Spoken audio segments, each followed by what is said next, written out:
kulanka maanta golaha shacabka ee baarlamaanka jamhuuriyadda federaalka waxa uu ahaa kulan aad u xasaasi ah isla markaana sidii la moodayo aanu noqon xildhibaan cabdiraxmaan cabdishakuur warsame iyo xildhibaano kale oo ka mid ah golaha shacabka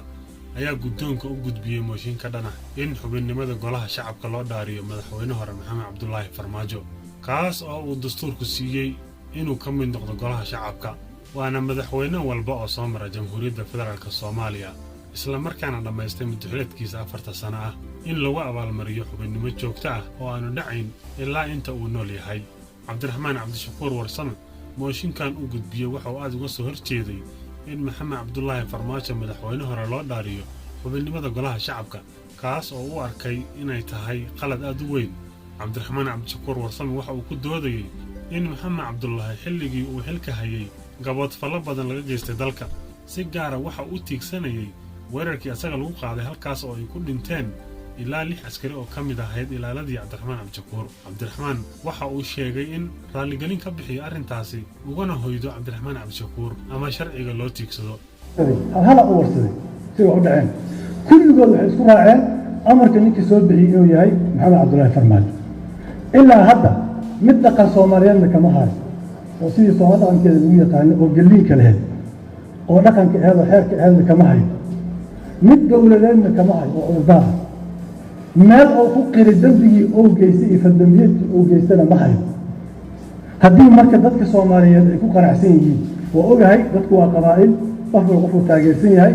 ninkii dambi geystay hal iska geeyo saaka waxaan dhageysanayay gudoomiye marka hore waxaan ka xumaa horta garaa la xildhibaan waxaan ka tacsiinaa sida gudoomiyaha ku raacsanahay dadkii hotel xayaat ka dhacay ee dadkani masaakiinta meeshaas uga xasuuqay saaka in argagixisaha ka hadlay idaacadda in abu musacad la yiraahdo mareynaa wuxuu ku faantamayay in 40 qof oo Soomaaliyeed dilay 40 qof oo Soomaali inuu dilo ku faanay saaki oo u celebrate gareynay oo dhahay wax xasuuqnay waxa laga yaabaa kuwa asaga lamid ah intii iska yimaadaan xil dalka qabta ee dhacda hadeerta haddii maalin kasta marka ninkii mansab dawladeed haya oo dadka xasuuqo kii argagixisaa dadka xasuuqo baarlamaanka lagu soo dhaweeyo ama xil dawladeed loo dhiibo annagana aan ka aamusno see dalkan ku hagaagi karaa ii sheegay